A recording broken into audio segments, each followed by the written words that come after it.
herpes ay isang uri ng sakit na nakukuha sa pamamagitan ng pakikipagtalik. Sa kondisyong ito, ang pasyente ay nagkakaroon ng mga maliliit na paltos sa kanyang ari, kaya naman ito ay kilala rin sa tawag na genital herpes. Subalit bukod sa ari, maaari ring magkaroon ng mga paltos sa puwet, singit, hita at maging sa bibig. Ang mga paltos na ito ay kadalasang maliliit, kumpul-kumpol, mapupula, mahapde at makati. Kung tinubuan ng mga paltos sa loob ng ari, malaki rin ang posibilidad na makaranas ng sakit sa pag-ihi. Bago natin simulan ang video na ito, huwag kalimutan mag-subscribe sa aming channel para sa mga health and love advice at huwag kalimutan pindutin ang bell button para laging maging updated sa aming mga bagong videos. Kung kasalukuyang naapektuhan ng herpes, maaaring gawin ng doktor ang mga sumusunod na lunas upang mawala ang mga iniindang sintomas ng pasyente. Una, antiviral medication. Maaari magreseta ang mga doktor ng mga antiviral medication gaya ng acyclovir upang mabilis na mawala ang mga paltos. Kadalasan, ang pasyente ay nangangailangang uminom ng mga antiviral medication sa loob ng 5 araw upang tuluyang mapigilan ang pagkalat ng virus sa katawan. Pangalawa, painkiller. Maaari ring magbigay ang doktor ng painkiller sa pasyente upang mawala ang nararamdaman nitong pananakit sa ari. Ilan sa mga painkiller na maaaring ibigay sa pasyente ay acetaminophen at ibuprofen. Maaari ring magreseta ang doktor ng mga painkiller cream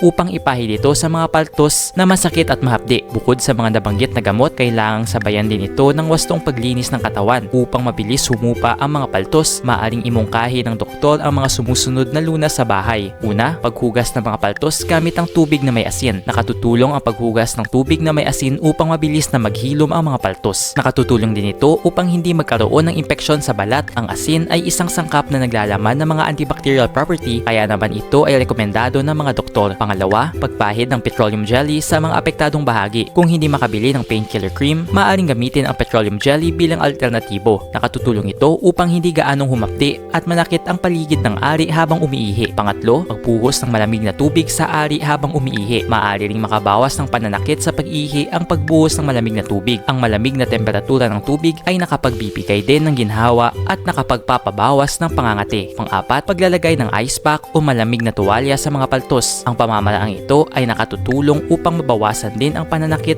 at pag-aapdi ng mga paltos sa balat. Kung walang ice pack, maaari namang gumamit ng tuwalyang nilublob sa malamig na tubig. Panglima, huwag munang makipagtalik habang hindi pa tuluyang nawawala ang mga paltos. Bukod sa nakakahawa ito, maaaring lumala at pumutok ang mga paltos dulot ng pagtatalik. Kung naapektuhan na ng herpes, ang virus ay maaaring hindi na mawala sa sistema ng katawan. Maaaring manumbalik ang mga sintomas ng paulit-ulit, lalo na kung humina ang resistensya ng katawan o kung madalas makararanas ng stress ang pasyente. Nag-enjoy ka ba sa video ito? Please hit the like button and subscribe sa aming channel para sa iba pang video tulad nito. Salamat sa panonood!